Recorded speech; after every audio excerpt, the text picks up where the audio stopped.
Hare Krishna. Can you hear my voice? Am I audible?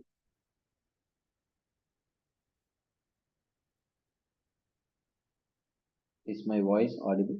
Okay, let's start.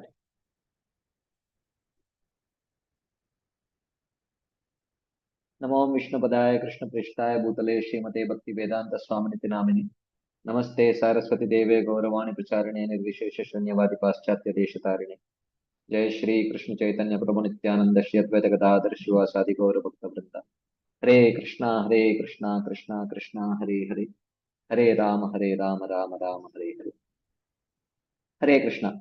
So thank you all very much for joining today's session. We have been discussing from the ninth chapter of Bhagavad Gita. The chapter is titled as the most confidential knowledge. So last time we covered till 9.20, 25, I guess, maybe. I will, anyways, I'll do a quick recap of what we have seen till now. So, as we saw before, in the first six chapters of Bhagavad Gita, Krishna speaks about confidential knowledge, which is Pradhani Bhuta Bhakti, sorry, Guni Bhuta Bhakti, where Bhakti is the secondary element. So he spoke about Karma Jnana, Ashtanga Yoga in the first six chapters.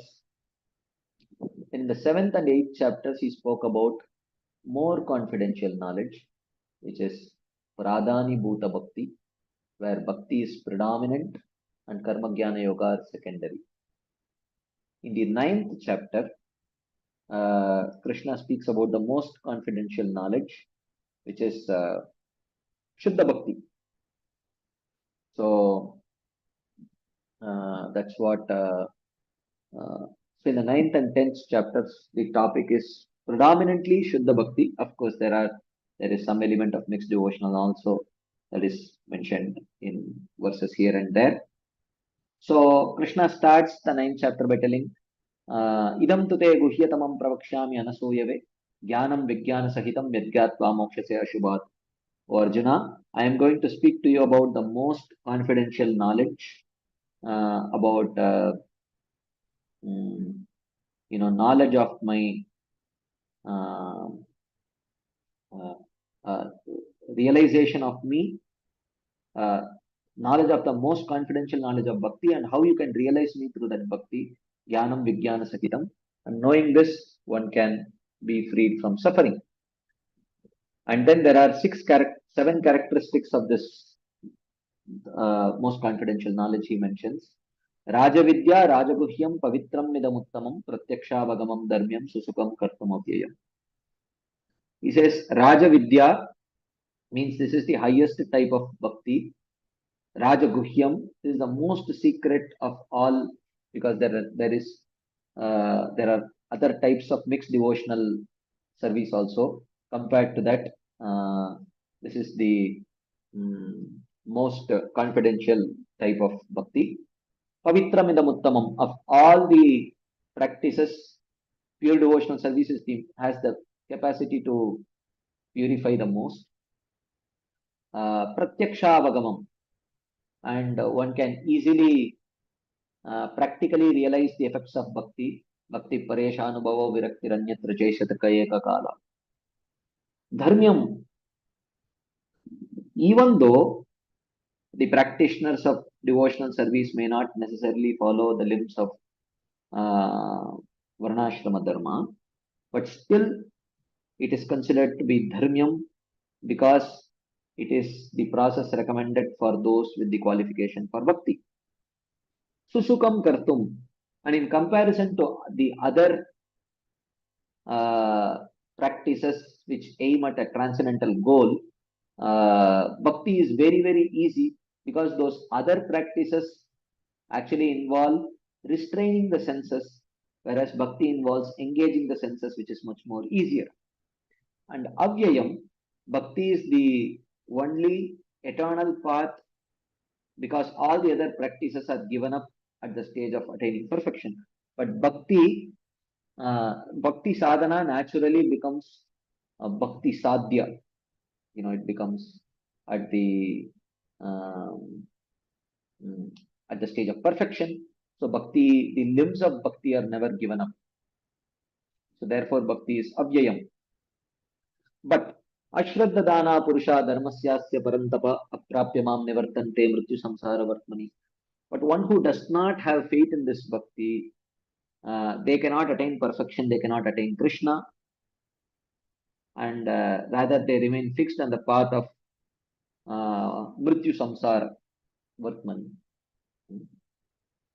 And this bhakti, the knowledge of bhakti, this most confidential knowledge, starts with understanding the nature of Krishna's Aishwarya, especially his Aishwarya with respect to how he creates, maintains, and destroys this material universe.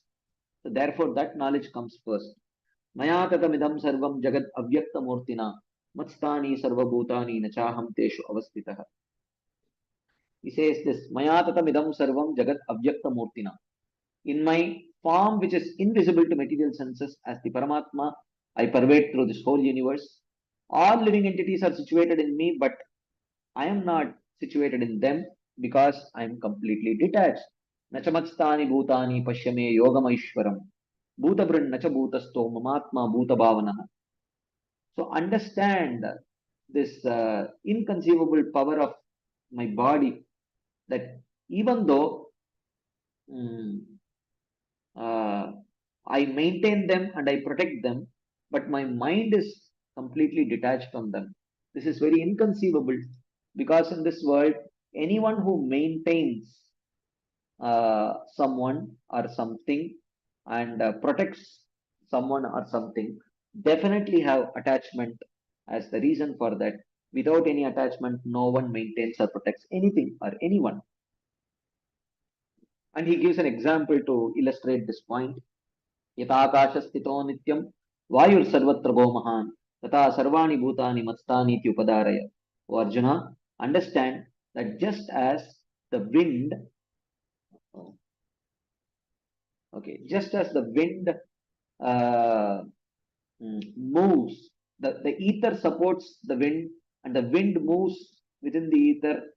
So even though ether is supporting the wind, but the wind is completely detached from ether and ether is completely detached from wind.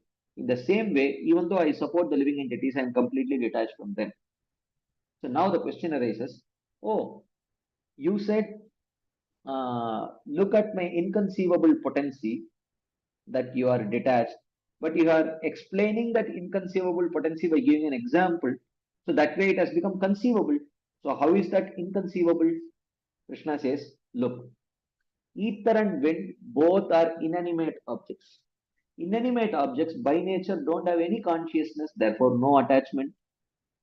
So therefore they are constitutionally detached from anything because they are not conscious entities. But amongst conscious entities, this coexistence of protection, maintenance, along with detachment is never seen. It is seen only in me. Therefore, it is Yogamaishwaram, inconceivable potency. सर्वभूतानि कौन्तेय प्रकृतिं यान्ति मामिकां कल्पक्षये पुनस्तानि कल्पादौ विसृजाम्यहम्. And all things will enter my prakriti at the time of destruction, and at the time of creation again I create everything. So I am involved in all these things. Prakritim swam avashtabhya visrjami punah punah bhutagramam imam kritsnam avasham prakriter vashat. So I create again and again all the living entities, or I manifest. I don't create because living entities are not created. I manifest the living entities again and again, who are all dependent on, who are all completely dependent, being under the control of their swabhava or their nature. Nachamam tani karmani nibadnanti dhananjaya udasina vadasina masaktam teshu karmasu. But oh Arjuna, even though I am engaged in all these kinds of amazing activities of uh, creating the material universe, maintaining the living entities in that, and then eventually causing the destruction of this universe and re-merging of the living entities inside my body. I am engaged in such uh, amazing acts, but still I am never bound by these activities because I am unattached to any of these activities. So, and then he says, Maya adhyakshena prakriti suyate sacharacharam. Hetunanena kaunteya jagat viparivartate. By my direction as Karanodaka Sai Vishnu, Prakriti gives rise to the universe of moving and non-moving living entities. Um, by this cause, the universes appear again and again. So, so that's what he says. Because I don't personally do it, I do it through the agency of my Prakriti. So that's how I can afford to remain detached. I am only the director. It is like the duties of the kingdom going on under the kings like Ambarish through their ministers. Why kings like Ambarish is given? Because Ambarish Maharaj was attached only to engaging in devotional service. So he utilized his ministers to manage the government while he himself was personally involved in worshipping his deities. Savai Mana Krishna Padaravindayor Vachamsi Vaikunta Gunanu Varnani. So even though he was engaged, externally it may seem like, but actually he used proxy. He used his ministers to take care of his kingdom, while he himself was with great attachment personally engaged in the activities of devotional service. In the same way, Krishna engages his ministers. In this case, uh, the energies, uh, his external energy in taking care of all these activities, and he himself remains detached. Okay. But just as nothing can be done by the ministers without the king sitting on the throne, so unconscious matter cannot do anything without my directorship in the form of my presence and authority. So, like that. But dull matter cannot act independent of Krishna. So, therefore, in that sense, Krishna is under control, but he is not attached. Avajananti mam muhuda manushim tanumashritam param bhavamajananto mama bhuta maheshwaram. Two different explanations are given for this particular verse, where Krishna says, but when I appear in my two-handed form as Krishna, people think that just because I have a small form and I have only two hands, people think that I am actually an incarnation of the Purusha Muda, such people are ignorant of my parambhavam, of my of how I am superior to all the incarnations, including the Purushavasaras. Mama parambhava majananto. They do not know. Mama bhuta maheshwaram. So I am the Lord of all beings, and I am superior to all the incarnations, including the Purushavasaras. Like that. So this is one understanding. Another understanding is a more generic understanding. But foolish people, even though I am so great, I am, I am the one who is managing this whole, the functioning of this whole universe, the creation, maintenance, and destruction. But still, people think that I am just an ordinary person. I have a material body. Like that. Param Bhava Majananto. Not knowing form is transcendental, they think that I have just an ordinary material body. Maybe an extraordinary material body, but nevertheless material. Okay. And what happens to those people who think that the form of the Lord is material?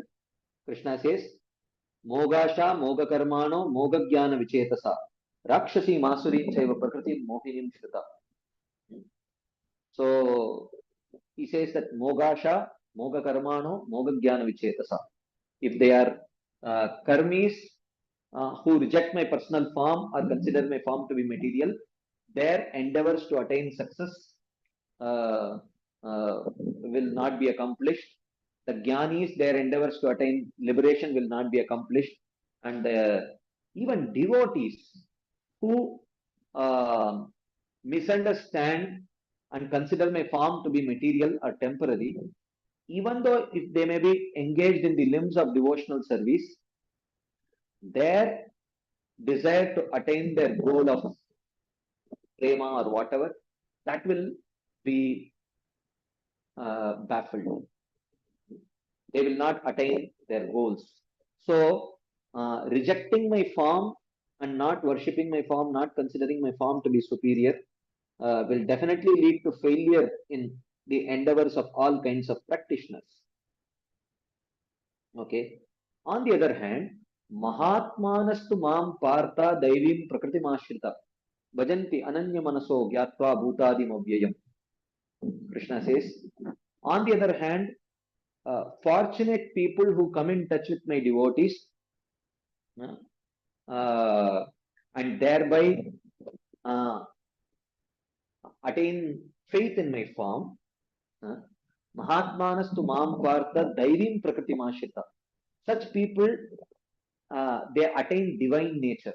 Divine nature means the nature, what is Daivim Prakritim?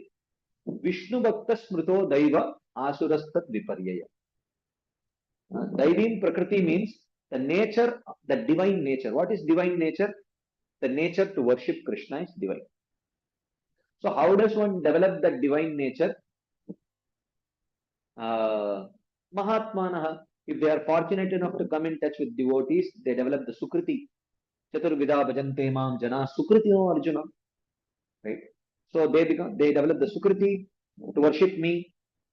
And when they develop that Sukriti, then bhajanti ananya manaso. Then they worship me with one pointed attention without any distraction due to karma jnana yoga. And gyatva bhutadim avyayam. And such people know the real nature of my form. They understand that my two-handed form or my human-like form is bhuta adim, is the cause of everything, and avyayam, it is indestructible because it is spiritual. Only matter gets destroyed. So gyatva bhutadim avyayam. Okay, and what is the form of their ananya bhajan? What is the form of their ananya bhajan?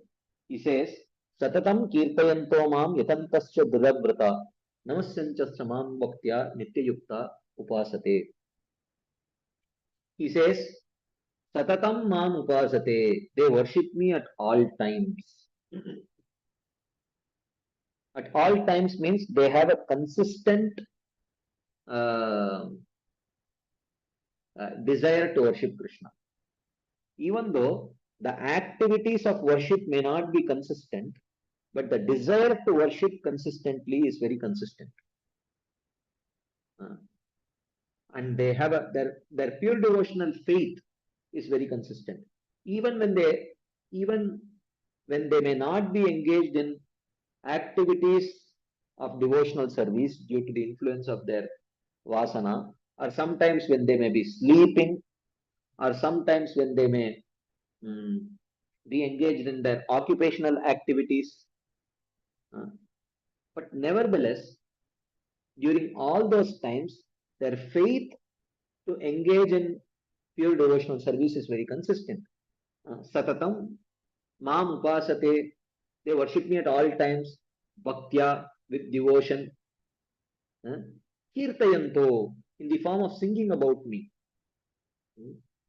Dridabrataha, having strict vows. Nityayukta, and desiring to be my associates. So they have a constant desire to engage, to establish a relationship with me. And yatantaha, in order to accomplish all these things, they eagerly look out for association of Vaishnavas, because they do understand that without the association of Vaishnavas, none of this can be accomplished. Therefore, those who have great conviction in devotional service, in the worship of the Lord, without conviction in the importance of association of Vaishnavas, that kind of conviction in worshipping the Supreme Lord is actually a sentimental conviction.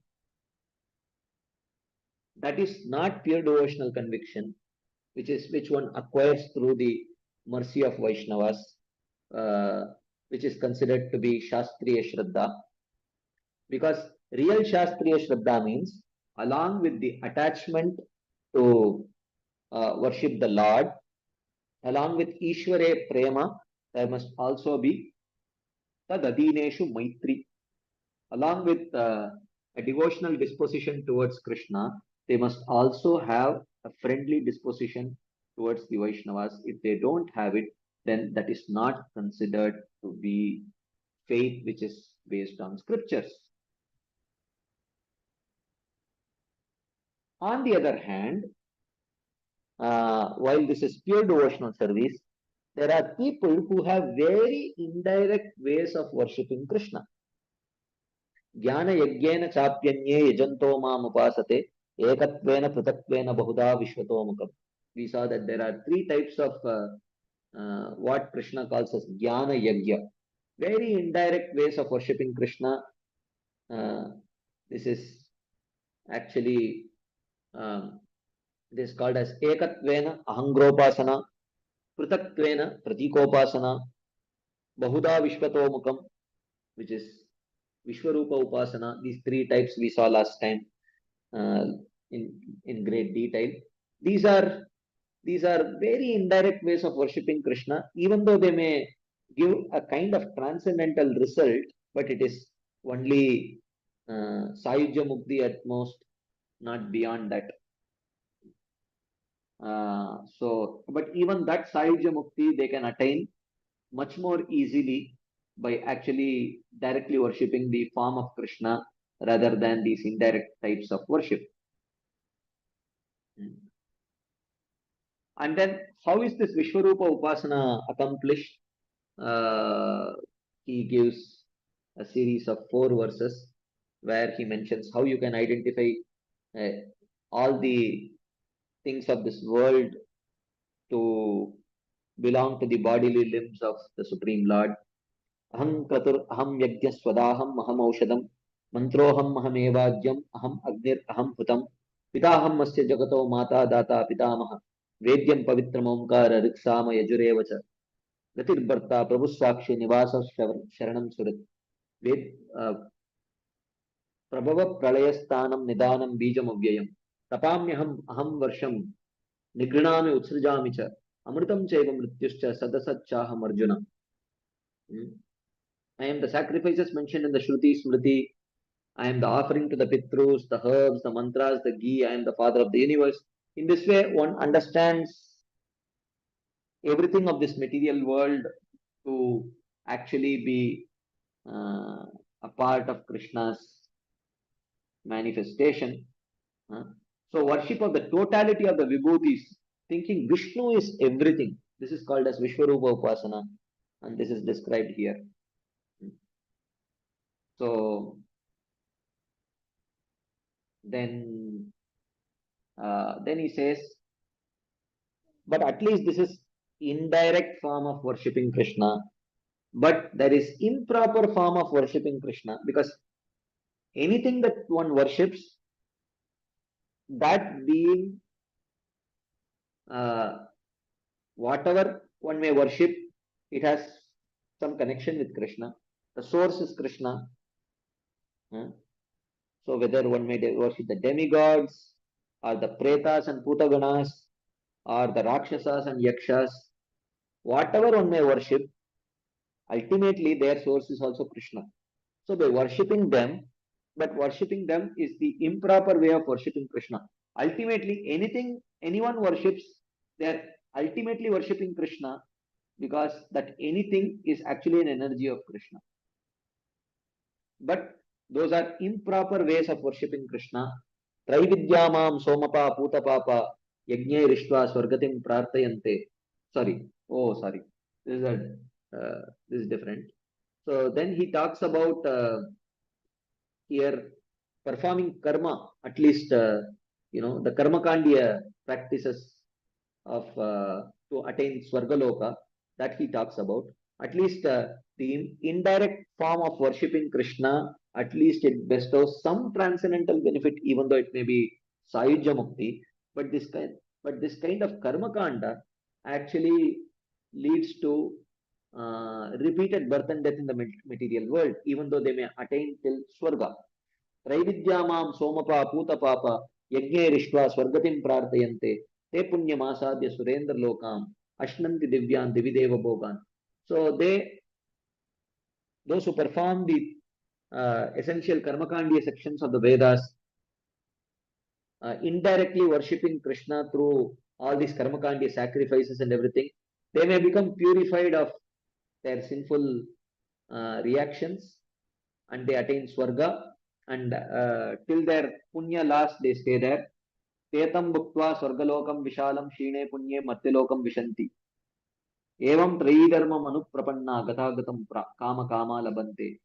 It is mentioned that after staying in the swarga for a long time till their punya lasts, they eventually have to return to this Matyaloka to again perform some karma, gain more piety, and then go back to Swarga. So it is not a permanent stay there. So in this way, people who take up to this path of karma, they get their enjoyment on the strength of their karma. Then what about the devotees? The devotees have given up karma. The devotees have given up the path of karma and taken up to worship of Krishna. So what would provide happiness to the devotees? Because if they have given up all kinds of pious activities, how would they get happiness? Krishna says, Ananyas chintayanto mam yejana paryupasate tesham nityabhiyuktanam yogakshemam vahamyaham. Yogakshemam vahami aham. But I carry the burden of supply and maintenance. Tesham nitya abhiyuktanam. Of those who desire constant association with me, I carry the burden of supply and maintenance. So, pari upasate, those who worship only me, ananyas chintayantaha, and those who think only of me and not of demigods and not the process of karma, jnana, yoga, etc. And they worship only me and they do not worship the demigods, etc. So, for such persons, yoga kshemam vahamyaham. I carry the burden of supply and maintenance. So the happiness of my Ananya Bhaktas is given by me. It is not obtained by pious acts. Okay. So, for such persons, I take care of their attainment of wealth and their maintenance, even though they do not expect such things. But I take responsibility for that. Okay. So, here he uses the word vahami. Why he uses the word vahami, I carry? Because he says the use of the word vahami indicates that the Lord bears the burden of maintaining their bodies in the manner that the householder takes the responsibility of maintaining his own wife and children. He takes full responsibility. Thus, one should not say that, like others, their attainment or preservation of bodily needs is due to karma. So, still someone may say, but since you are Atma Rama, who is completely enjoying within and indifferent to everything, where is the question of your bearing the responsibility? Are you not Atma Rama? So in response, he quotes the Shruti, the verse says, Gopal Tapani Upanishad says, Bhaktir asya bhajanam tad iha amutropadi nairasyena amushmin Manaha kalpanam etadeva naishkarmyam. Bhakti is worship of the Lord, concentrating the mind on Him, renouncing all material desires for enjoyment in this world and the next. It destroys all karma. Because my Ananya devotee has no karma due to lack of desire, his happiness is given by me. Yes, it is true that I am indifferent to everything else, but I have great affection for my devotee. This is because. But someone should say, "Arey, why you want to give burden to your Supreme Lord, burden of your maintenance to your Supreme Lord? Huh? Why should you give the burden of your maintenance to the Supreme Lord?" Huh? So Krishna says, they do not give me burden. Huh? Rather, I by my own will accept it. I want it.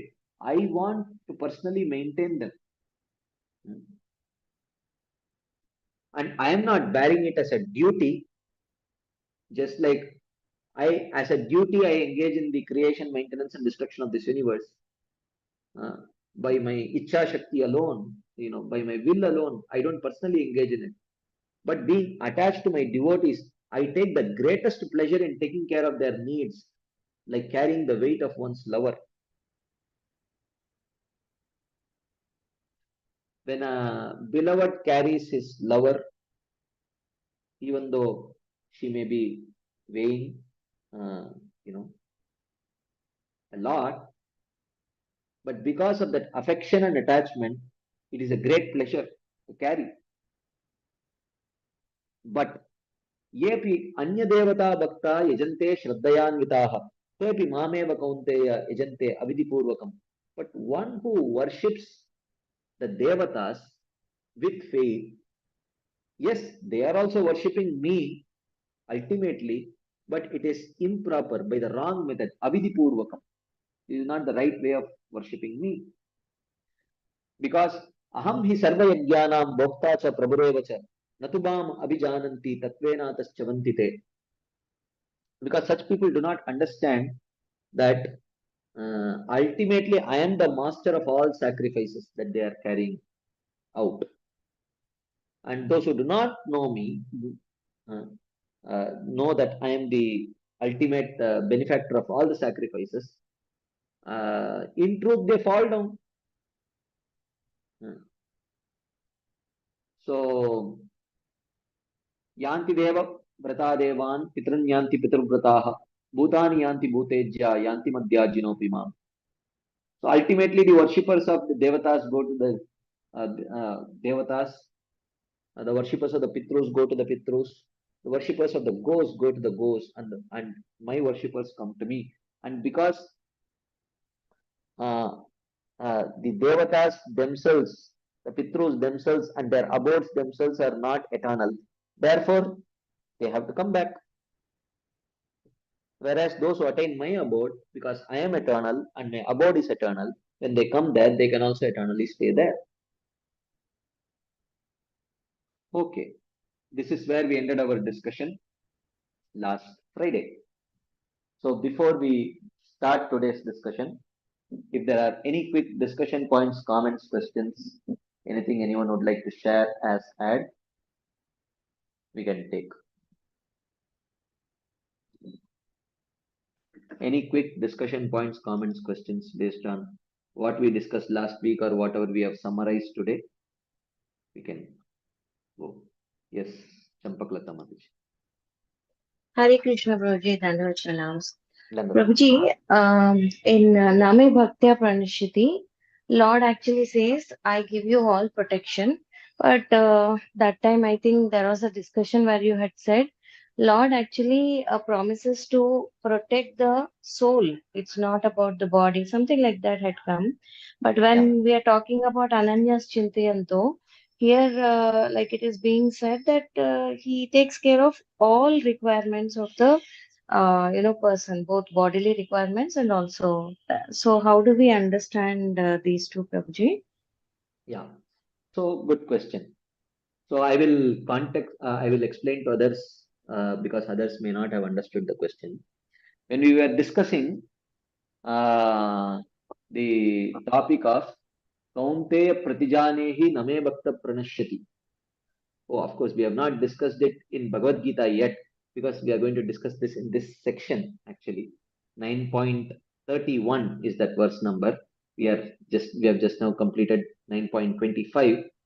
But elsewhere, when we were discussing this verse, we were discussing that when Krishna says, Kaunteya Pratijanihi Name Bhakta Pranashyati, please go and loudly proclaim, O Arjuna, that my devotees shall never perish. So we understood that, oh, that perishing is not that Krishna is promising that the bodies of the devotees shall not perish. What he means is he protects the spiritual credits acquired by the soul, and he will protect it across various bodies. That's what he promises.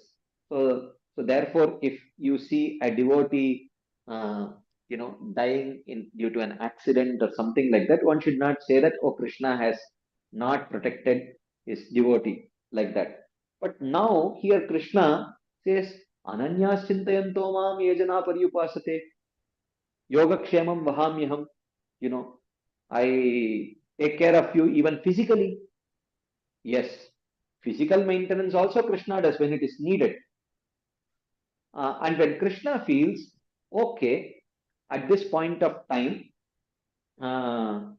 it is good for this devotee if he suffers some physical ailments, because that is favorable for him to come closer to my lotus feet. If he feels like that, he can give that also. Basically, here also it means the physical maintenance of the body of the devotee also is taken care of by Krishna, and sometimes Krishna may allow that body to suffer also for the higher purpose of pulling that soul closer to his lotus feet. So yes, maintenance of the body, Krishna very well takes care of that, but when he has to sometimes give some suffering to the body for the higher purpose of pulling that soul closer to his lotus feet, he may do that also. That's what this means. Okay, Prabhuji, thank you. Any other quick discussion points, comments, questions? Yes, Keshav Priyamata. Hare Krishna, President.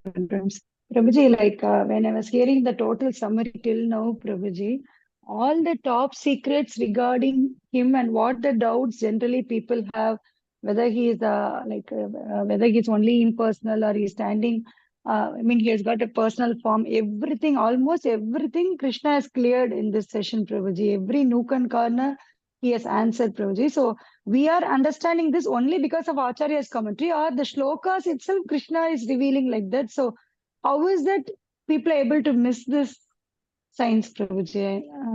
It's Krishna only telling, no, Prabhuji, Maya Dakshana Prakriti, everything. And the third, 9.4, I am all pervading, everything he says, Prabhuji. Then how is that people can misinterpret such shlokas in a different way, Prabhuji? Actually, we don't know the language Sanskrit. We are reading the English translation as explained by the Vaishnavacharyas. So we are not actually accessing the Sanskrit because we don't know the language. So what we are actually reading, what we are thinking Krishna is speaking, we are not hearing Krishna's words as spoken in Sanskrit. We are hearing the explanation of the Acharyas as translated by Srila Prabhupada in English. Right? But certain words, no, Prabhuji, Maya, Tatam, Idam, Sarvam, all those words, no, Prabhuji. All those words also, what meanings you heard from whom? Prabhupada only, Prabhuji. But even Hindi, someone who knows Hindi, these words are, Sanskrit is not totally Greek and language, Prabhuji. Some Hindi, those who know Hindi, they can understand this. No, they cannot. Okay, Sanskrit is much more sophisticated than English. English is a very plain language No, no, not Which English. Hindi, I am telling. Hindi. Hindi also is a very plain language. Sanskrit is much more. One who knows Hindi cannot properly understand the nuances of Sanskrit at all. So that's why Sanskrit, Mm. the lipi is only same. As a language, Sanskrit is much more sophisticated than Hindi or English.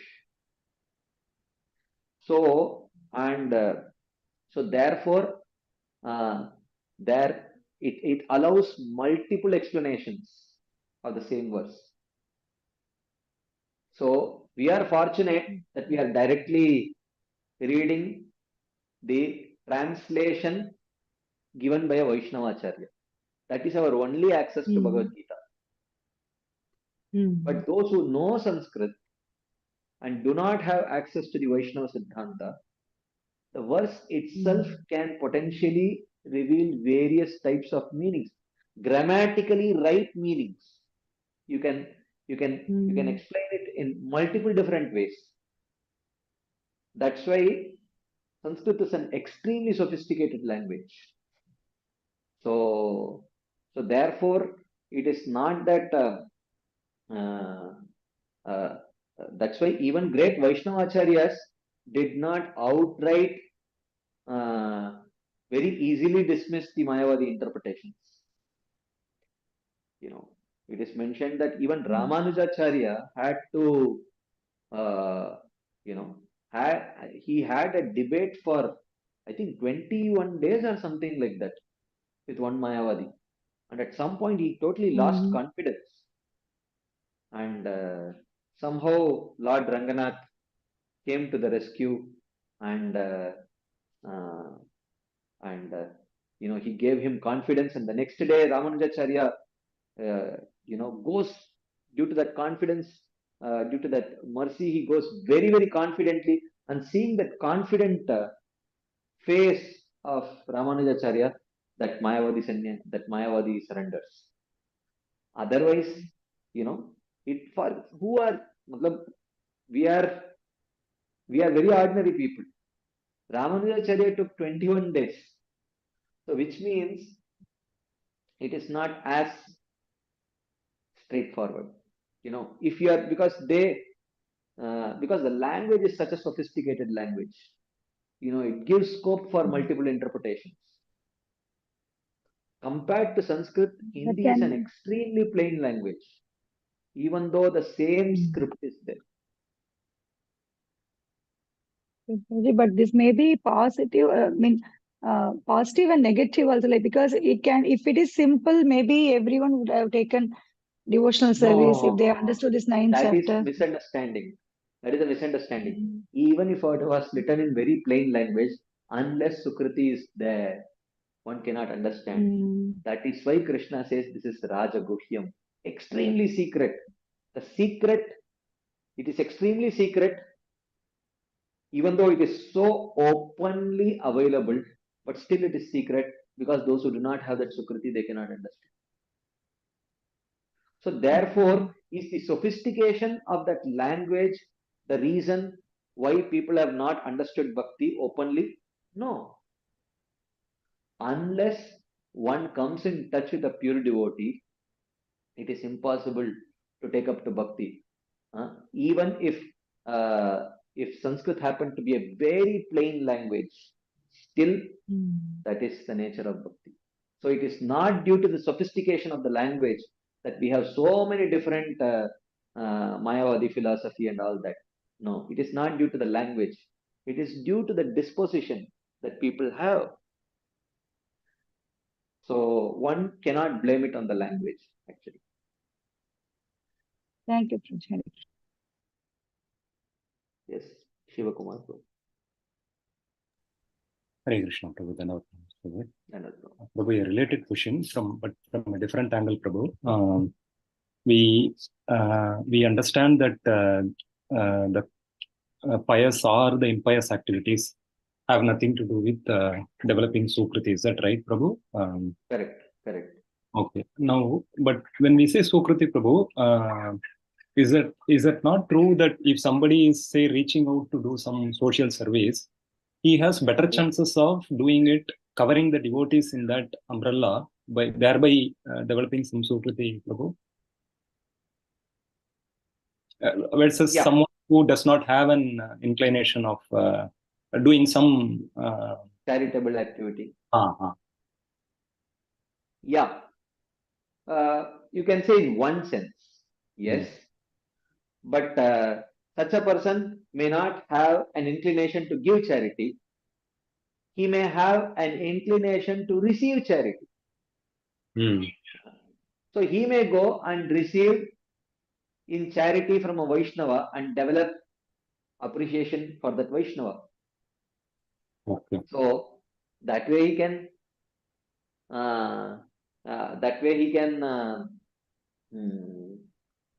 get Sukriti. And it is not necessary that if someone is having a charitable disposition, but a Vaishnava should mercifully come and receive that charity. Only then it may lead to Sukriti. But Vaishnavas are rare. So even if a Vaishnava comes to receive the charity, still the credit goes to the Vaishnava only. So there is no guarantee that if a person is giving in charity, because charity is one way of receiving Sukriti. Even if one has no charitable disposition, still a Vaishnava may pass via that person and he may wish him good morning or good evening or exchange some pleasantries with that person and still gain the appreciation of that person and give him Sukriti. So, yeah. Okay. So just one follow-up question, Prabhu.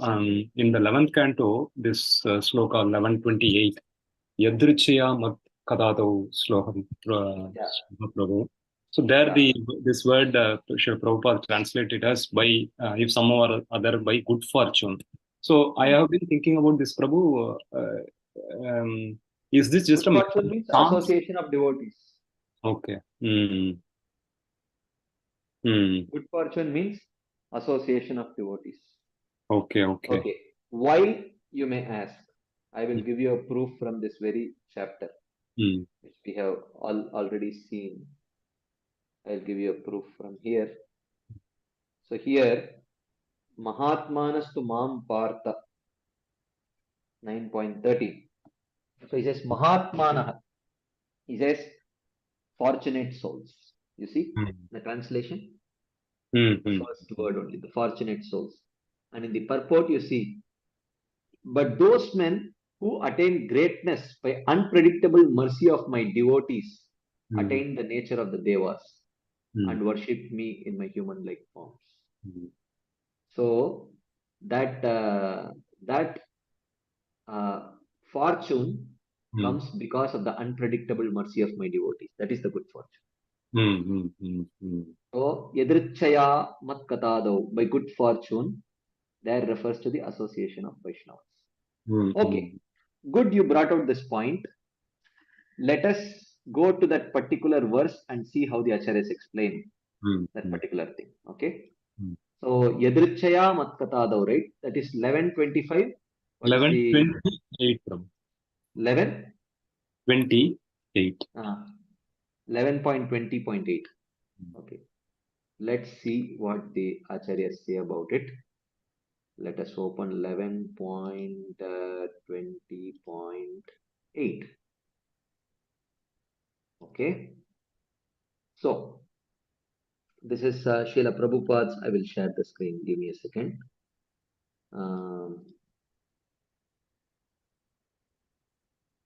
Okay. Yadrichaya mat katado jata shaddastu yapuman nanirvinno nati sakto bhakti yogosya siddhida. So, okay, just give me a second. 11.20.8. I will just increase the zoom it a little bit. Okay. If somehow or other by good fortune one develops faith in hearing and chanting my glory, such a person being neither very disgusted with nor very attached to material life should achieve perfection through the path of loving devotion to me. This is Srila Prabhupada's disciples' translation. Srila Vishwanath Thakur's translation. If by unexpected association with devotees, one develops faith in my topics, that person being neither very disgusted nor attached to material life is qualified for bhakti. That's so unexpected association with devotees is explained as good fortune. So, so he says that,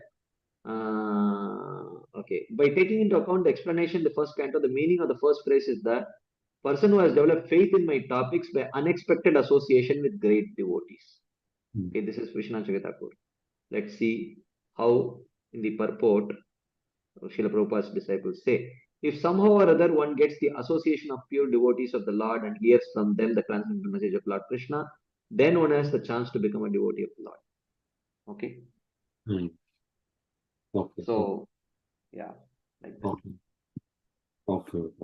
Thank you, Prabhu. Because I was thinking, Prabhu, if it's just a matter of a chance, then I thought it's not fair on the part of the jivas to get to bhakti. But now I understand it's not a matter of chance, but it's only by the association of devotees. Yeah. Thank you so much. Hare Krishna. Hare Krishna. Anything else before we move forward?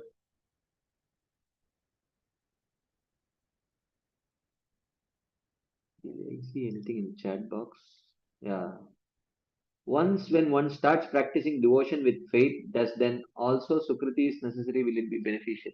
But then it is not called as Sukriti. It's not called as Agyata Sukriti. Agyata Sukriti means till one gets faith in bhakti. Once one gets faith in bhakti, then it's not called as Agyata Sukriti. It is called as, you can say, something like that, devotional credits. Then that faith becomes stronger and stronger and stronger. From Anartha Nivritti to Nishtha to Ruchi to Asakti to Bhava to Prema, like that.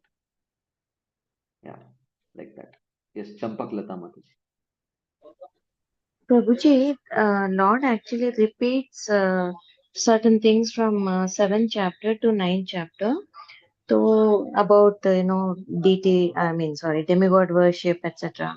So is there any reason why Lord actually almost says the same thing in 7th and the 9th chapters, Prabhuji? About demigod worship? Yeah, and also he talks about impersonalism, like he spoke about the three things here, no?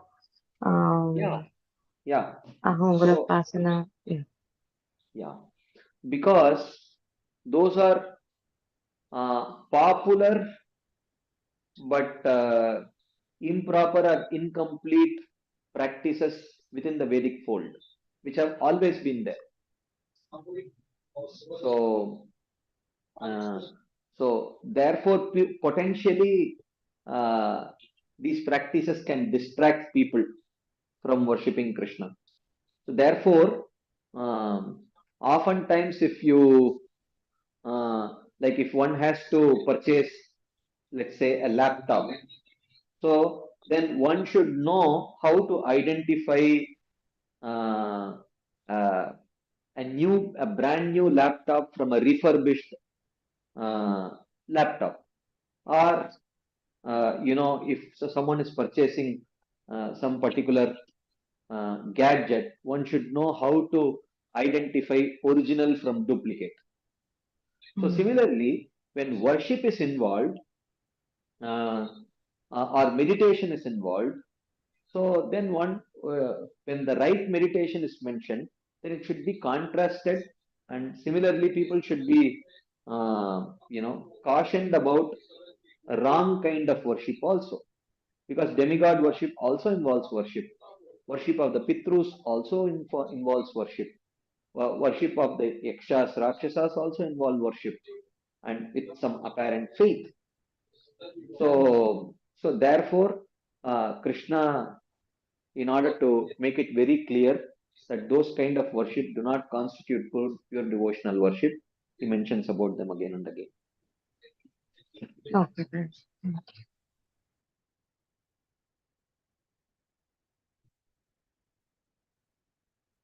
Okay, what does sadhu sangha mean? Sadhu sangha means association. Sadhu sangha means discussing or hearing Krishna Katha from them. Sadhu Sangha also means serving them. All these things constitute Sadhu Sangha. Like that. Okay. So, if there are no further discussion points, questions, or comments, let us move forward to today's discussion. Today we have a very interesting series of verses. Let us go ahead because he has already contrasted, pure worship with, the improper, incomplete forms of worship. So then he says, okay, glories of pure devotional service. Patram pushpam phalam toyam yo me bhaktya prayachati tadaham bhaktyupahritam ashnami prayatatmanah. Tad aham ashnami, I accept. Here ashnami means I eat. Literally translated, it means I eat. But here it should mean I accept through various senses. Sometimes one of the sensory activity is mentioned to as a representative of all other sensory actions. So here the word ashnami is used. Patram means leaf. Flower is not eaten. Phalam, fruit, is eaten. Leaf may be eaten. Water is not eaten, it is drunk.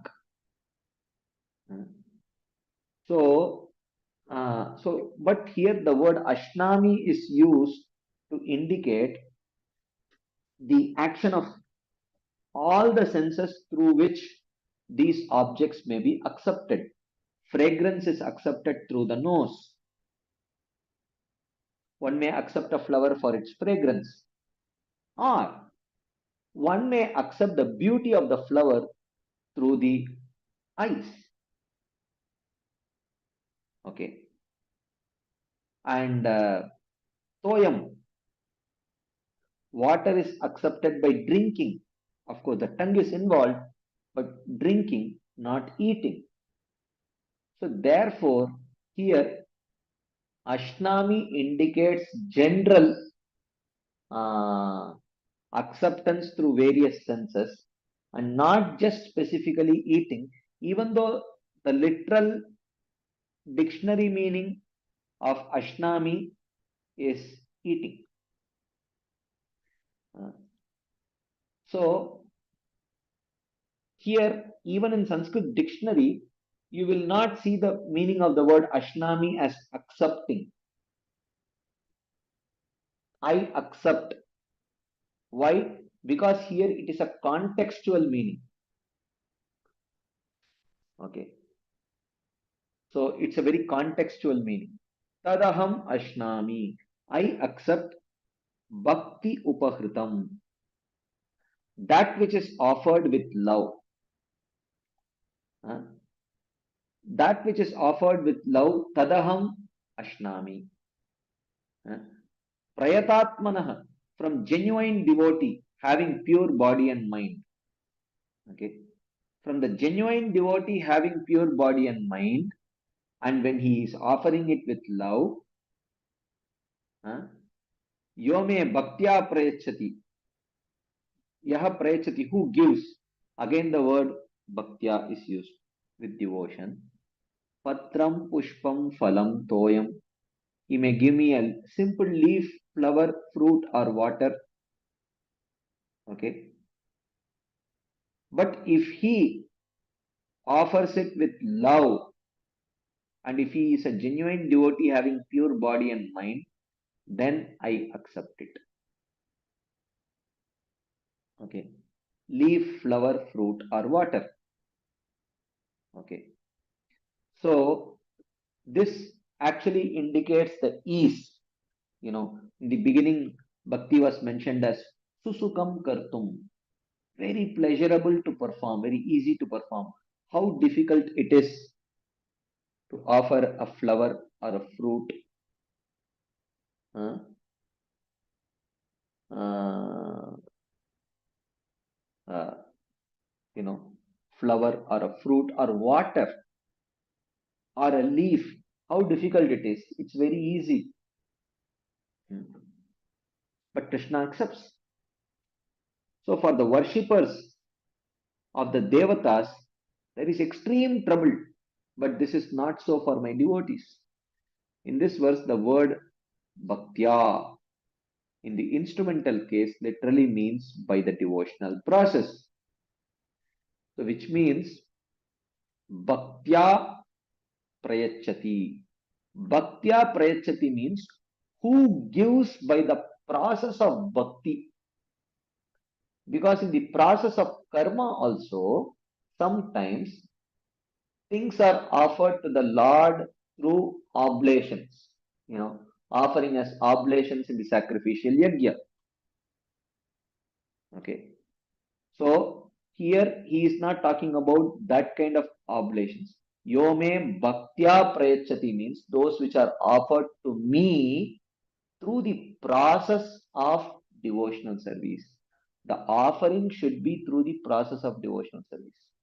So here bhaktya refers to jnana karmadi anavritam. Okay. In this verse, the word bhaktya in the instrumental case literally means by the devotional process. But then, with the next phrase, bhakti upahritam, offered by the process of bhakti, there would be unnecessary repetition. So, if bhaktya means by devotional process, and if bhakti also means by devotional process, then two times repeating the same thing would be repetition. So, therefore, he says, the sentence would then read, I accept that which is offered by devotion from whoever offers by devotion. That would be a repetition. Thus, the word bhaktya in this verse should mean bhaktya sahitah, indicating in this sentence a person endowed with genuine devotion, the real devotee. Okay. So, bhaktya here refers to from the genuine devotee. Actually, bhaktya should come here.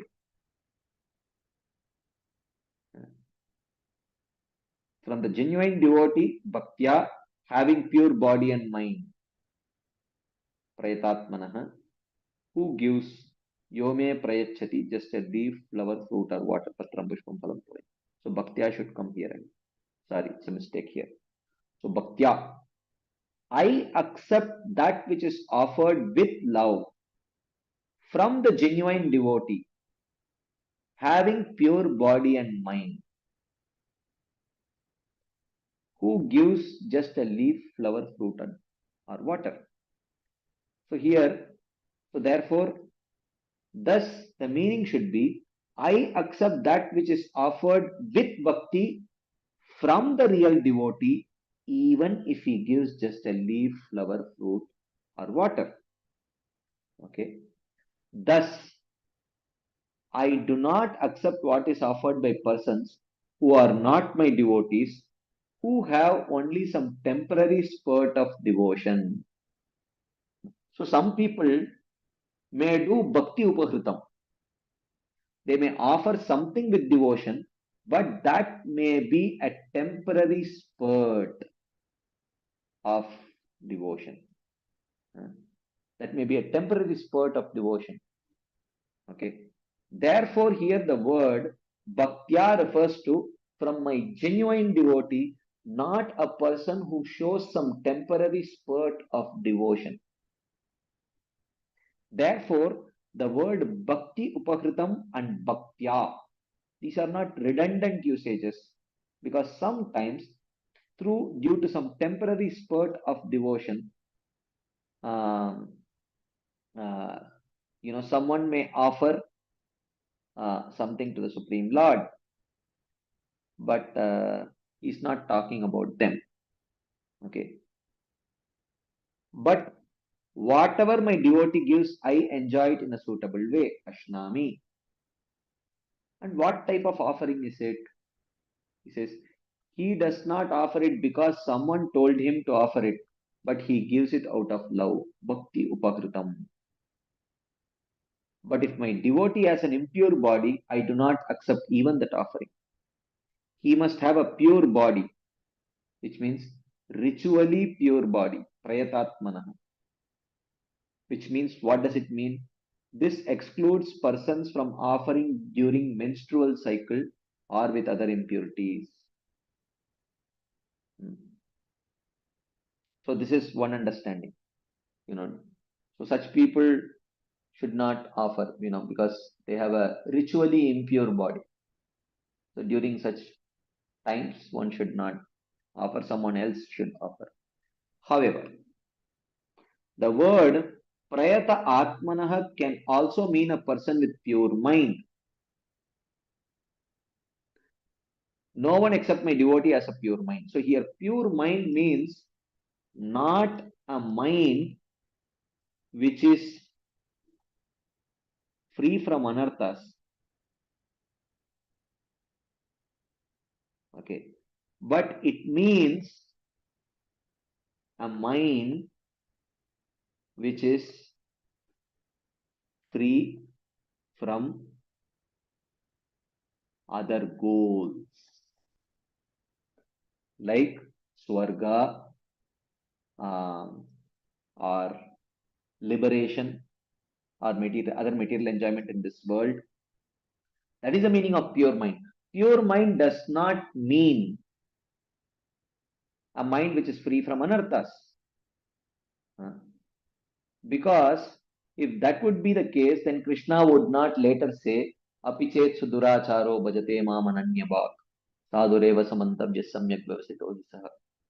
Therefore, pure mind refers to a person who has a genuine desire to serve Krishna, but sometimes due to various anarthas, he may not be able to perfectly accomplish it. So, a sadhaka is also, you can say, a person who has a pure mind. In that context, in this particular context, okay, not in a universal way. As Parikshit Maharaj says, Dhautatma Purushah Krishna Pada Moolam Namunchati. A pure devotee of the Lord whose heart has once been cleansed by the process of devotional service never relinquishes the lotus feet of Lord Krishna, for they fully satisfy him as a traveler is satisfied at home after a troubled journey. The sign of their purity is the fact that they cannot give up the service to my lotus feet. Even if there is a trace of lust or anger, it is insignificant, like the bite of a toothless snake. So you see here, there may be lust and anger, and that's what he tells later in Apichet Suduracharo verse. So the purity here refers to purity of faith, not purity of one's swabhava. So like that he says, Patram pushpam phalam toyam yome bhaktya prayachati tadaham bhakti upakritam ashnami prayatatmanaha. I accept that which is offered with love, bhakti upahritam, bhaktya, from genuine devotee, not persons who may have a temporary spurt of devotion for whatever reason. Prayatatmanaha, having pure body, not during menstrual cycle and all that, and pure mind also, having a pure mind. Okay. So, and who gives just a patram pushpam phalam toyam to me? Okay. So the offering of patram pushpam phalam toyam indicates ease. How it is very easy to please Krishna than to please the demigods. So bhaktya, bhakti upahritam means offered with devotion. Bhaktya means a person endowed with genuine devotion, a real devotee. Okay. So, which means those who are not devotees, if they offer to Krishna, Krishna does not accept. So, and it should be offered out of love. But if the devotee has an impure body or a ritually impure body, then Krishna does not accept. However, the word prayatatmana can also mean a person with a pure mind. So no one, so which means it means a mind which is free from other goals and a mind which is uncontaminated by the process of karma jnana yoga. That's what it means. So no one except my devotee has a pure mind, as Parikshit Maharaj says. The sign of purity is the fact that they cannot give up the service to my lotus feet. That is what Krishna says. Apichet suduracharo bhajate mam ananyabhak. You know, even though he may be a severely conditioned person, but bhajate mam ananyabhak. He worships Krishna with no other desire other than the desire to attain him. And such a person, even if there may be a trace of lust or anger, it is insignificant, like the bite of a toothless snake. Like that. That is the explanation of this.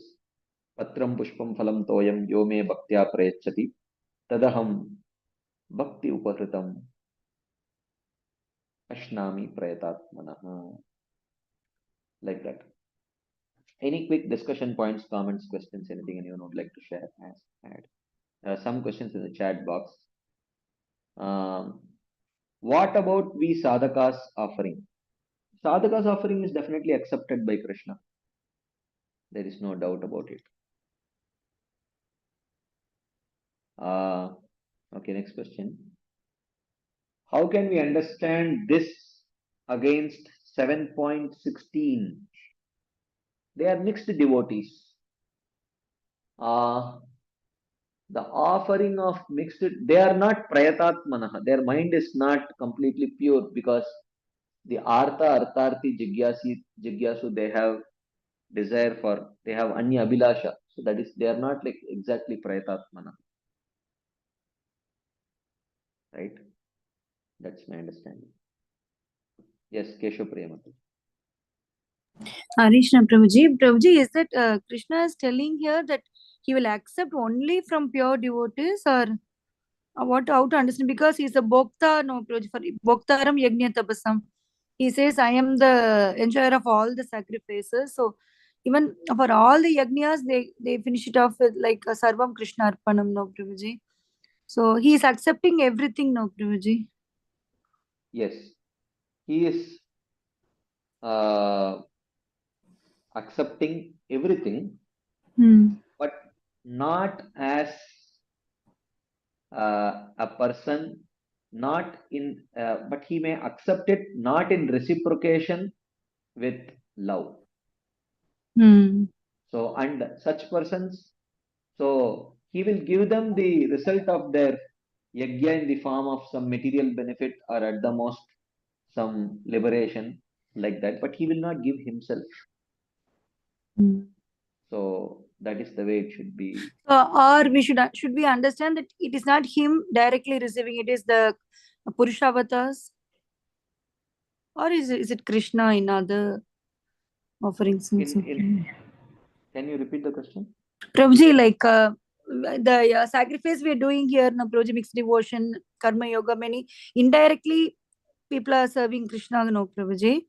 So is it like, is it not Krishna is accepting? Is it his avatar, Purusha avatars are accepting? It's something like that? Yeah, there are. It could be any of the form of Bhagavan who may come and accept. But they get only the result of their karma. They don't get bhakti. Yes, Krishna does accept those mixed devotional offerings in the form of yajna and other such things. It may in any form, but he does not give himself in return. So what is that we should understand from this shloka, Prabhuji? What is it he is insisting in this shloka particularly then? If you are offering with pure devotion, then I am happy. Is it like that, Prabhuji? Yeah, I am happy. He does not say I give anything in return, which means I give myself in return. Okay. It's an inspiration, like it is the inspiration to take up pure devotional service. Yeah, true. Yes. Thank you. Okay. Okay, I did expect many questions on this line, so I am getting many questions in this line. Okay. What about Matajis who are single and they live by themselves? What are they expected to do offerings while experiencing their cycles? This is a very valid question. I don't know, honestly.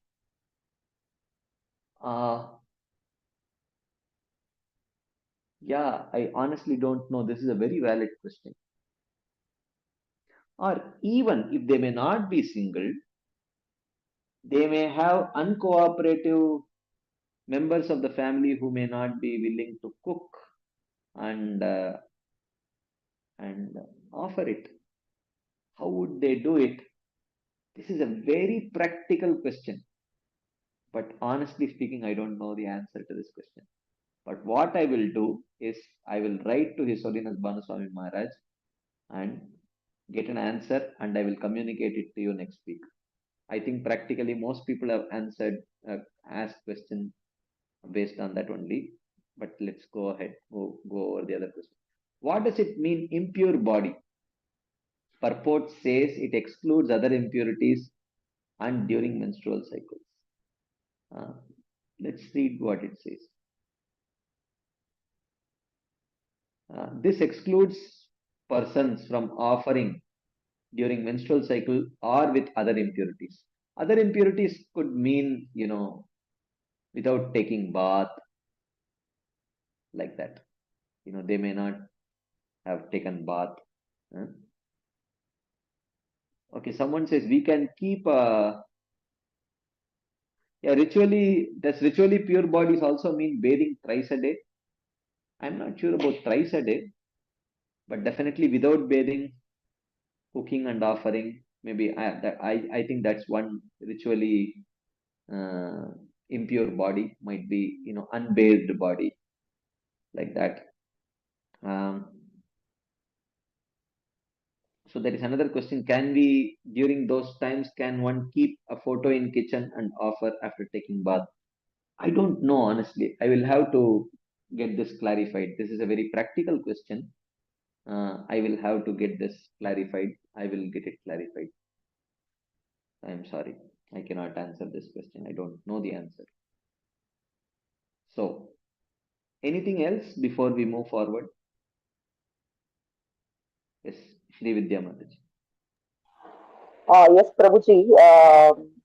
I mean, I also would like to know or wanted to know that what are the other services that are prohibited for this ritually impure bodies. Yes, Yeah, is there any I reference? think, yeah, deity worship for sure not. But other than that, I think in terms of chanting, hearing, remembering, studying Bhagavatam, I don't think none of that one is restricted. I think it's probably only cooking and worshipping the deities, I guess. This is my understanding, but I am not very sure how strictly this is followed. Yeah, someone says, this is a very valid point. Someone says, we keep dry fruits covered with lid before the cycle. This is a very, if there is no one that is there who could cook and offer, then I think this is a reasonable way of doing it. So before cycle starts, one may offer dry fruits Um,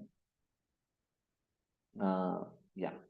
Okay, another question. For the devotees practicing bhakti, would the 13-day period after one passes away be considered a period of impure body? No, not for devotees. The Sutak time does not apply for devotees. Uh, one can, unless it would create some they would experience some problems from the family members who may severely object. But otherwise, there is no uh, Sutak period actually for devotees. But if some family members who are very strictly following those principles um, um, actually would object, then instead of unnecessarily agitating them, one can avoid while mentally worshipping the Lord. Anyways, okay, someone says, yeah, I keep water and jaggery water. Yeah, good. These are ways probably, but I will get yeah, these are like very practical ways. But if there is any further addition to this, I will try to gather this information from Maharaj. Okay. If there are no further discussion points, then let's continue. Yat karoshi yad ashnasi yad juhosi dadati yat tapasyasi kaunteya tat kurushva madarpanam. Okay, there is some other question. Someone asked me in the past that onion garlic comes under patram. So why not offer with love and eat? I told them they are food that fall under the tamasic category and we don't offer such things to Lord. But is there any other answer that you could think of? No, I think that's the answer, right? It is tamasic. So tamasic food, we don't offer. So, yeah, true. Someone says they are considered cow flesh. I don't know about it. Maybe. I don't know. I have no idea about that. Maybe. I don't know. Okay. So,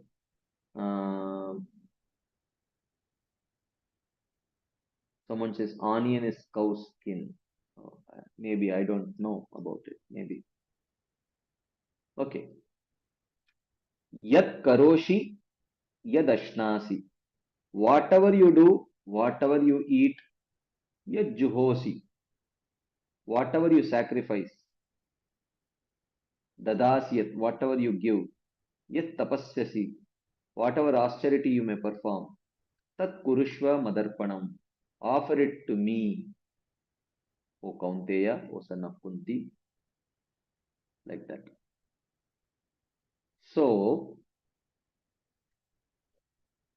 here Srila Vishnu Thakur writes, among all the types of bhakti you have mentioned, starting with mention of the bhakti of the sufferer, the desirer of wealth, the inquisitive, and jnani, which bhakti should I perform? So here is Arjuna asking a question that amongst all types of bhakti that you have mentioned, starting with Artho, Jigyasu, Artharthi, and Jnani, which bhakti should I perform? So, in response to this, Krishna tells to Arjuna, O Arjuna, because you cannot reject karma, jnana, and other processes in your present state and are not qualified for the supreme bhakti or kevala bhakti, and because you should not degrade yourself to perform the inferior sakama bhakti, you should perform bhakti with a slight mixture of karma and jnana, karma jnana mishra pradhani bhuta bhakti, but which is nishkama. Okay. So, because this is a direct kurushva, you do, it's a direct instruction. Of course, we should understand that Krishna gives many personal instructions to Arjuna, at different stages of Bhagavad Gita. So initially he says, Hato va prapsasi swargam jitva va bokshase mahim. Oh, Arjuna, you should fight, because if you fight and win, you can enjoy the kingdom. If you fight and lose, you can enjoy in heaven. So definitely you should fight. So Krishna tells this. So, and later Krishna says, Karmanyevadikaraste ma phaleshu kadachana. Ma karma phala heturbur mate sangostu akarmani. O Arjuna, you should perform your karma of fighting, but do not expect any fruits in return. Okay. So he is suggesting, initially he suggested Sakama Karma Yoga, then later he suggests Nishkama Karma Yoga, and later Krishna also says Sarvadharman Parityaja Mamekam Sharanam Vraja. Give up all karma and just surrender unto me. Okay. So now one should understand, in the 700 verses of Bhagavad Gita, all the verses which are spoken in an instructive way, directly instructive way to Arjuna. Arjuna, you should do this.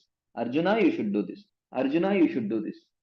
So none of these verses are applicable to Arjuna, because Arjuna is a pure devotee, perfected devotee. Right? So he tells, when he asks Arjuna to perform Sakama Karma, that is not applicable to him, because Arjuna is a pure devotee. When he asks him to perform Nishkama Karma Yoga, it is not applicable to him, because he is a pure devotee. When Krishna asks him to perform pure devotional service, even that is not applicable to Arjuna, because instructions are needed only for sadhakas. Arjuna is not a sadhaka. Arjuna is already a perfected devotee. Instructions are needed only for sadhakas. So, but here, this is a special case where Arjuna is put into this kind of a bewildered state, so that so Krishna can utilize Arjuna as a prototype Sakama Karma Yogi and give him instructions on Sakama Karma. He can use him as a prototype Nishkama Karma Yogi and give him instructions on Nishkama Karma. He can use him as a prototype pure devotional sadhaka and give him instructions on pure devotional sadhana. While Arjuna is not fit to receive any of these instructions, because instructions are needed for sadhakas. Arjuna is a siddha, is a perfected devotee. So under Yoga Maya, Arjuna acts imitating, not imitating, actually is not exactly consciously imitating, but under the influence of Yoga Maya, Arjuna acts as if his adhikar is Sakama Karma sometimes, and sometimes he acts as if his adhikar is Nishkama Karma, and sometimes he acts as if his adhikar is Shuddha Bhakti. Now here, according to this particular verse, Arjuna is, according to Krishna, he says that, look Arjuna, you cannot reject karma, jnana and the other processes in your present state. Currently in your state, you still have attachment to them, you cannot give it up. And you are not qualified for Kevala Bhakti currently. Okay. But at the same time, you should not degrade yourself and perform Sakama Bhakti also, as in Artho Artharthi Jigyasu. Okay. So therefore, you should perform Bhakti with a slight mixture of karma and jnana, but which is Nishkama, without any material desires. Okay, but it may have some elements of karma and some elements of jnana. So here Srila Bhanuswami Maharaj commenting on this, he says, this is predominantly bhakti with some mixture of other elements. It is similar to karma yoga because activities are performed, but it is superior to karma yoga and nishkama karma yoga because all activities, even beyond the prescribed duties, are offered to the Lord without desire. So in karma yoga, only the Vedic activities, the fruits of the Vedic activities are offered to the Supreme Lord. But here in this particular verse, the fruits of all activities, Vedic and the regular activities, everything is offered to the Supreme Lord without any desire for material result. It is similar to Jnana Mishra Bhakti because the person has knowledge of Atma and Paramatma.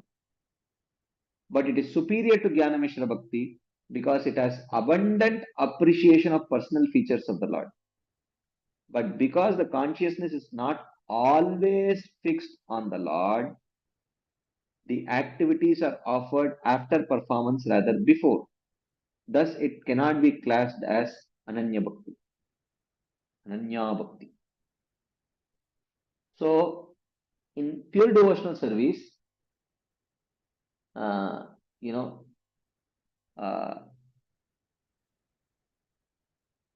all activities by default are performed only for the pleasure of Krishna, or only those activities which give pleasure to Krishna are performed consciously. Okay, we are not talking about activities which a sadhaka may perform influenced by his, which a sadhaka may regretfully perform influenced by his swabhava. We are not talking about that. We are talking about conscious performance. Okay, so he may perform certain activities, both Vedic and generic activities, and then after that offer the fruits of those activities to Krishna. This may happen. Okay, so thus it cannot be classed as Ananya Bhakti. Okay, it is superior to Nishkama Karma Yoga or Karma Mishra Bhakti because there only prescribed duties are offered, but here all activities are offered. And it is superior to Jnana Mishra Bhakti. It is similar to Jnana Mishra Bhakti because the practitioner has the understanding of Atma and Paramatma. But he is superior to Jnana Mishra. It is superior to Jnana Mishra Bhakti because it has abundant appreciation of the personal features of the Lord. That is how he is explaining this. Yat karoshi yadashnasi yajjuhosi dadasi yat tapasya kaunteya tat kurushva madarpanam. So Krishna explains this in two verses. This Yat karoshi yadashnasi and the next verse is Shubha Shubha Falairevam. Okay. 9.27 and 28 he talks about this person. So whatever you do, whether following rules of the Veda or whether performing worldly action, whatever you eat or drink in ordinary life, whatever austerities you perform, do it in such a way that it becomes an offering to me. So it is first performed and then offered to the Supreme Lord.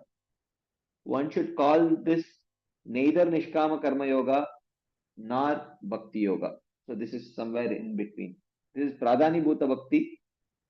So the practitioners of Karma Yoga offer actions prescribed in the scriptures to the Lord, but not all the actions they do in ordinary life. So because there is offering of actions, this is actually Karma Mishra Bhakti. Because in Karma Yoga or Nishkama Karma Yoga, only the Vedic prescribed actions are offered to the Lord. But in Karma Mishra Bhakti, the Vedic prescribed actions and ordinary actions both are offered. This view is accepted by everyone. The devotees, however, offer to the Lord all the actions of their minds, pranas, and senses. The method of bhakti is stated. Kayena vacha manasendriyairva buddhyatmana va anusrita swabhavat karoti yattat sakalam parasmai narayanayati samarpayettam. In accordance with the particular nature one has acquired in conditioned life, whatever one does with body, words, mind, sense, intelligence, or purified consciousness, one should offer to the Supreme thinking, this is for the pleasure of Lord Narayana.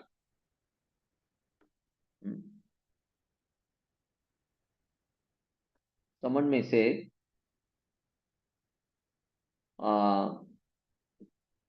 okay, this is all a clarification which is sought based on this verse. So here someone may ask, but when you mention that I should offer in sacrifice, that sacrifice is derived from Archana, which is an Anga of Bhakti, aiming at the pleasure of Vishnu. And when you mention austerities, it means vows such as Ekadashi fast, like tomorrow is Ekadashi. This is all Ananya Bhakti. How can you say that it is not? Because here it is Yat Karoshi, Yad Ashnasi, Yad Juhoshi, whatever you give in sacrifice. Yat Tapasyasi, whatever austerity you perform. So someone may say, oh, the sacrifice that you are telling is a part of Archana, which is an Anga of Bhakti, someone may say. And the austerity that you are talking about is Ekadashi, fasting. So all of these are limbs of Ananya Bhakti. Why do you say that it is mixed devotional service? Someone may ask. So Krishna says, Vishnu Chakradhara says, true. But Ananya Bhakti does not mean that you perform an action and then offer it to the Lord. Rather, in Ananya Bhakti, the action is done after first offering it to the Lord. Okay. Iti pumsarpita Vishnu bhaktischen navalakshana kriyeta bhagavati. Prahlad Maharaj in that verse, Shravanam Kirtanam Vishnu Smaranam Pada Sevanam Archanam Vandanam Dasyam Sakyamatman Vedanam Iti pumsarpita Vishnu bhaktischen navalakshana kriyeta bhagavati adha tan madnyed adhitam uttamam. So Prahlad Maharaj tells Hiranyakashipu. So this bhakti of 9 types after being offered to the Lord should then be performed for the Lord.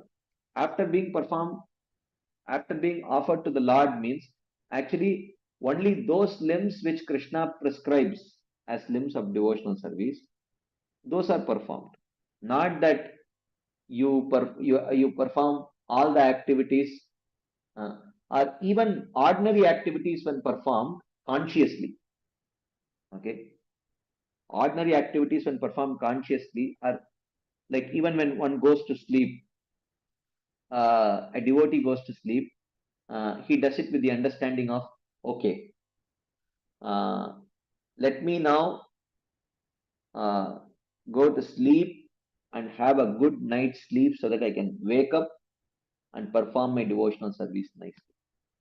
So, so with that mood only he goes to sleep. So, offering to Krishna, offering the activity prior to performing that activity, offering the activity to Krishna prior to performing that activity means performing the activity actually for the pleasure of Krishna. That is what it means. Sridhar Swami has explained this Bhagavatam verse. In Ananya Bhakti, actions first being offered to the Lord should be performed rather than performing the acts and then offering them later. Thus, the present verse is not included in Kevala Bhakti since the acts are performed and then offered. Nor is it considered Nishkama Karma Yoga because all acts are offered, not just prescribed duties. So there is there is Nishkama Karma Yoga, then there is Karma Mishra Bhakti, then there is Kevala Bhakti. In Nishkama Karma Yoga, Vedic prescribed actions are offered after performing. Okay. In Karma Mishra Bhakti, Vedic and ordinary, actions are offered after performing. In Kevala Bhakti, devotional actions are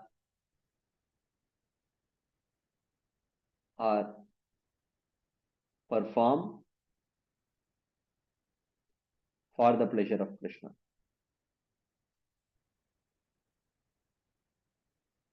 Okay. So this is the difference between, so of this Nishkama Karma Yoga is at the bottom, Karma Mishra Bhakti is above that, and Kevala Bhakti is at the topmost. Like that. Any quick discussion points, comments, questions, anything anyone would like to share as add? There's already some questions in the chat box. Even though we have lust, anger, and greed, the Lord is accepting Bhoga. Then why not accept during cycle, which is a bodily platform, because we are following Vaidhi Sadhana Bhakti, we are supposed to do? It's a very valid question. If my heart has lust, anger, envy, greed, etc., like for a sadhaka whose anartha nivritti is not accomplished, if the Lord is willing to accept the bhoga of such a person, why not accept when the body is ritually impure? Very valid question.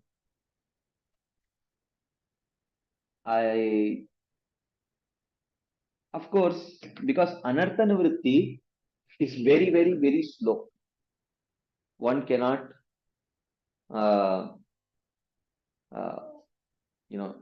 one cannot purify it overnight. But if one's body is ritually impure, like if one has not taken a bath, one can take bath and offer food. So that is definitely allowed. So yes, as I mentioned, this is a very valid question. I need to get it clarified from His Holiness Bhanuswami Maharaj. I will write to him today or tomorrow and try to seek some clarification on this about ritually impure bodies. What should be done? Someone may be a single woman staying, they have ritually impure bodies. What do they do? Okay, one may say that, okay, offer dry fruits to the Lord before the cycle starts. But then they themselves are supposed to honor prasadam. Where will they honor it from if they cannot cook and feed the Lord? This is, I do not honestly know an answer for this. So I think I will have to ask Maharaj about this. I apologize. Any other quick discussion points before we move forward to the next verse? Yes, Mother Gail. Yeah, I'm not sure I really fully understand the question. Can you restate it, please? Actually, you joined little late, Mataji. Actually, that's why you are not able to understand the context of the question. So, in the previous verse, Patram Pushpam Phalam Toyam, Krishna had mentioned there was one word which said Prayatatmanaha. Prayatatmanaha means, he says, he mentions that those, he must have a pure body or a ritually pure body, which means this excludes persons from offering during menstrual cycle or with other impurities. So he says that Krishna says, I accept that which is offered in devotion by a genuine devotee, and provided he has a ritually pure body, which means if one has not taken bath, or if the women are going through their monthly cycles, they should not be offering. That's what Krishna says.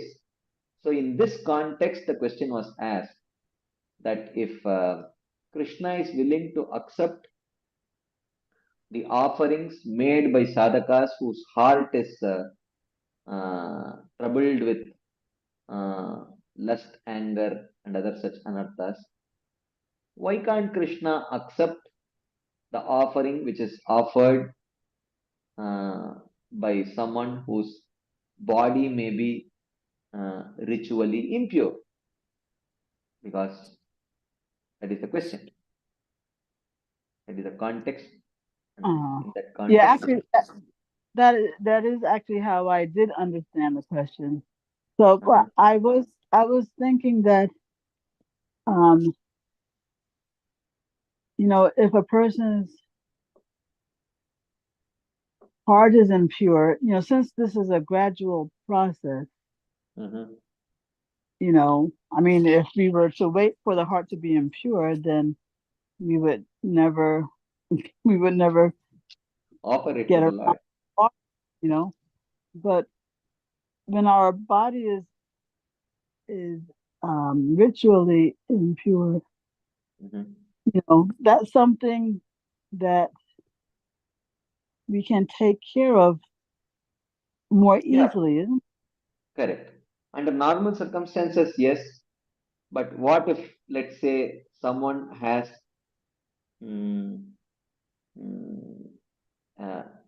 a leg which is severely infected? So the doctor has said you cannot,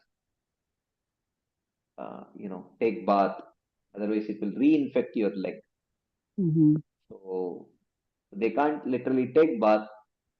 So then should they cook and offer because they have a ritually impure body? These are little gray areas. I do not know. Honestly, I need to find out some clarity.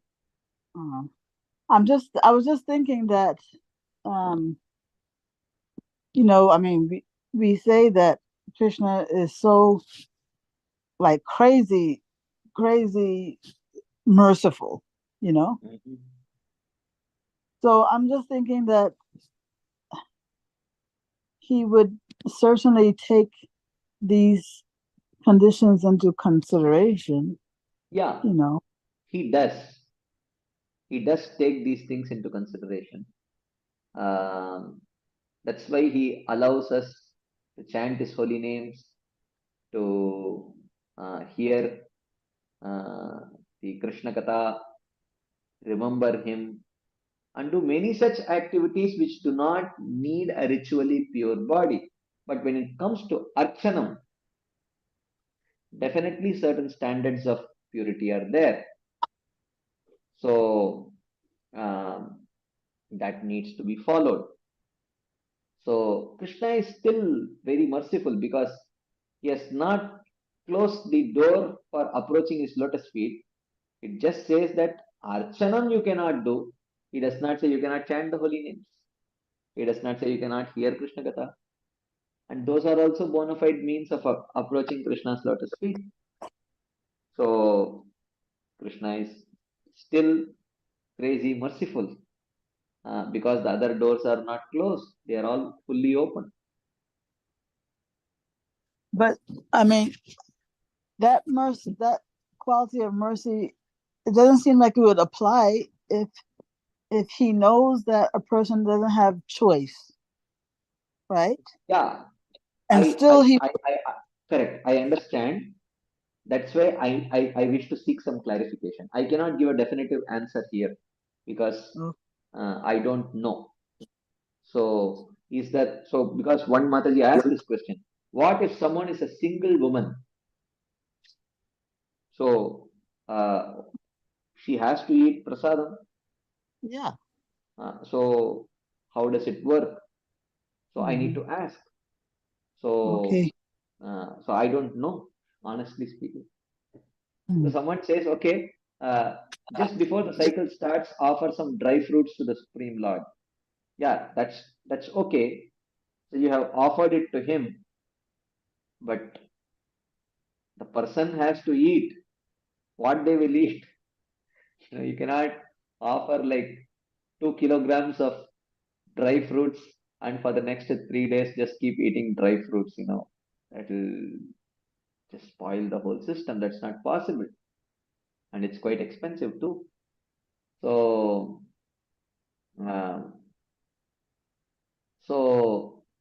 yeah, I don't know. I need to get it clarified. I don't know the answer, honestly speaking. Okay, Prabhu, thank you. Hare Krishna. Okay, there are more questions in the chat box, but before that, I'll quickly take the verbal question. Sri Vidya Mati.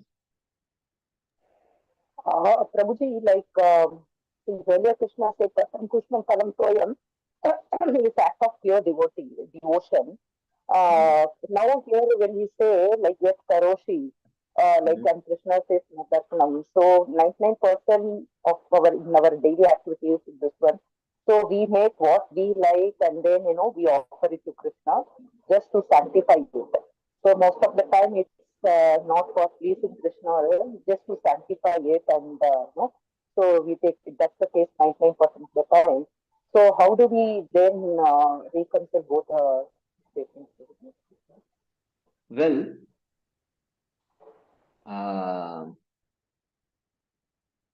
do we accept that as the gold standard?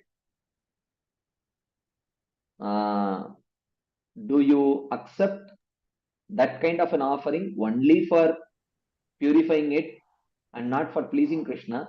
Is that your understanding of gold standard, or is that your current standard? No, so it is, yes, we do understand that, it is to please Krishna, but most of the time we make things that, No. Wait. 1 second, Madhu. Now we will follow a procedure. Don't say we. Please say I, and just say what you do. You can speak for yourself. Okay, go ahead. Most of the time? Yes, see, I understand the glories of Prasadam. I have deities at home. Definitely, I want to please them. So it is there, but not that always because I knew few devotees who, for them every day, the part of the meal would be, starch they would make every day because, they know a lot likes it like it, but I don't make it like that once in a while. Okay. So I make it. You don't make it. So you don't make it because you don't think you need to make it, or you're unable to make it? It's both ways. Definitely, if I wanted, definitely I could have, I can make it every day. But see, because I know even if it is made at home, it's not that others are going to, honor it. So it will not please others at home, that is one thing. So that case, it is for me, I make most of the time what I like, others like. And then that's okay. That is fine. But that at least is done for the pleasure of Krishna, right? Yes, that is right. Yeah. Because I have deities. That's okay. Of course, if you don't like it, how are you so sure Krishna will like it?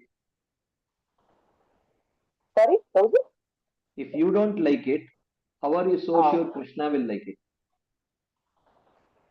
Because there are certain items, which we are told, this is Krishna's favorite, this is this one. Anything which falls under Patram Pushpam Phalam Toyam, Krishna likes.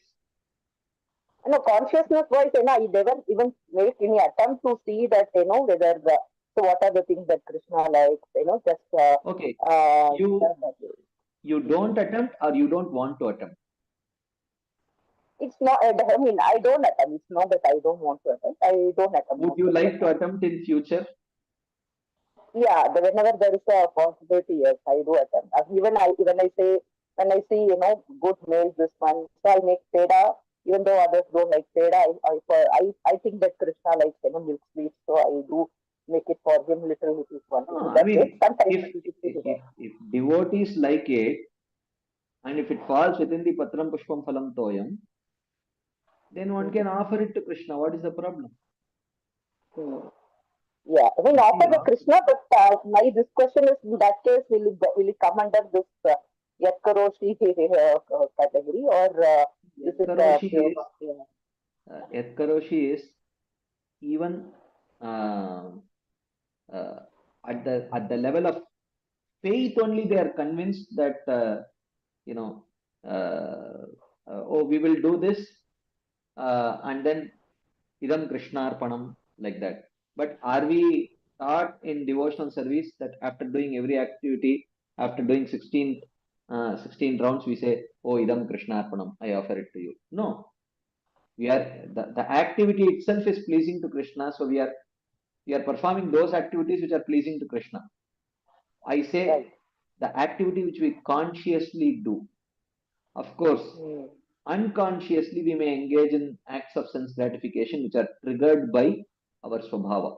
I am talking about those activities which we may perform triggered by our faith.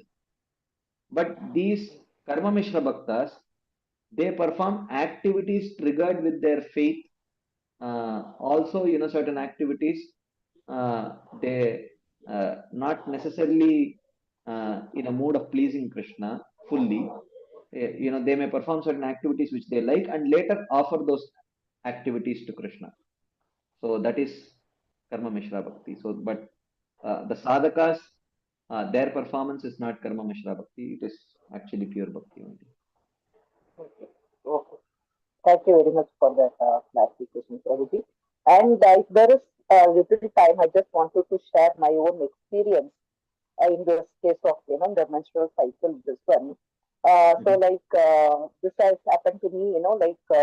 Before I got initiation, like those 3 days, that we decided that we will get food from outside. At that time, there was no this one of chance of getting any prasadam outside. So we used to get only those 3 days. Other days, no, we would never eat outside. Only those 3 days, we used to get food from outside, and put mix some dry mahaprasadam into it, and we take it. Then after my initiation, me and my husband, we decided, that we will not have outside food at any cost. So, but I was little scared, what would happen? What will I do during those times? But Krishna's mercy. So I got a Mataji who came, and actually I knew the Mataji even before that. But I never attempted to go and ask her. But when we decided that we will not have outside food and in front of Krishna, then suddenly it's pregnant. I went and asked that Mataji, we cannot have outside food, so will you come and cook it for me? Because that Mataji is basically a devotee. So she goes and cooks that devotee's place. So then, the problem was solved, and after that, every time that Mataji comes, and then, so this one was, so if I had taken that, step earlier, even Krishna would have, helped me earlier also, but that thought never came that, I should, take that, this one, to please Krishna. So, but when we are ready to please Krishna, I think Krishna helps us some way or the other. So this is one of this one, so many this one. I'm just sharing my realization. Yeah. Very wonderful, Mataji. Thank you very much for sharing. Yeah. Thank you. If you have the sincere desire that, yes, Krishna, I don't want to eat anything other than prasadam, but at the same time, I don't wish to cook with a ritually impure body. So please help. Then help came actually. Yeah, wonderful. Thank you for sharing. Okay, there are other questions also. My God, many questions. But I guess it's already 9 o'clock and we should stop on time. I have some other things also. So I think we will pause here, and please note down your questions. Each one of you individually, please remember your questions. And next time when we meet, please, before we start that day's discussion, please do remember and ask your questions, and we will take those questions. In the meantime, I will also confirm these questions from His Holiness Banaswami Maharaj and get back to you. Thank you very much. Srila Prabhupada ki jai. Srila Vishwanath Chakravarti Thakur Pad ki jai. Srimad Bhagavad Gita ki jai. Hare Krishna. Thank you very much.